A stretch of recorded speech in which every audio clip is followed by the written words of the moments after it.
বিদ্যুৎ বিভাগের হিসাবে শনিবার ঝড়ে 3 জেলায় বিদ্যুতের লাইন ক্ষতিগ্রস্ত হয়েছে ৬,৫০০ কিলোমিটার। ভেঙে গেছে অন্তত ৯০০টি বিদ্যুতের খুঁটি। এর সিংহভাগই বগুড়ায়।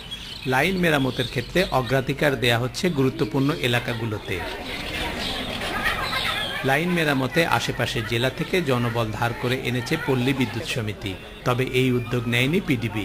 আর লাইন সারাতে দেরি হয় ক্ষুব্ধ হয়ে উঠেছেন গ্রাহকরা। শনিবারের দিন কারেন্ট চলে গেছে, সেই থেকে মনে করেন এখনো মেরামতের লোক আসেনি। বিদ্যুৎ বিভাগ বলছে নানা সীমাবদ্ধতার মধ্যেও তারা কাজ করছে আন্তরিকভাবেই। বাস্তবতার বিবেচনায় গ্রাহকদের আরও ধৈর্য ধরতে হবে।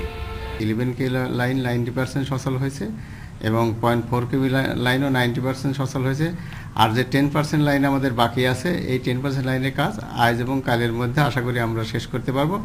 ক্ষয়ক্ষতি বেশি হয়েছে গ্রামে।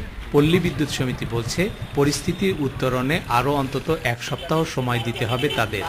আমাদের পুরো লাইন সিস্টেম ক্ষতিগ্রস্ত হয়ে গেছে, সেটাকে মেরামত পুনর্বাসন কাজ চলতেছে।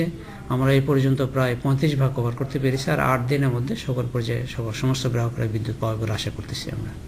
লাইন ক্ষতিগ্রস্ত হওয়ায় দেখা দিয়েছে অনেক সমস্যা। চুরি হয়ে যাচ্ছে পড়ে যাওয়া বিদ্যুতের তার সহ নানা সরঞ্জাম। এ বিষয়ে এলাকাবাসীর সহযোগিতা চেয়েছে বিদ্যুৎ বিভাগ। Hasibur Rahman Billu, independent news, Bogura.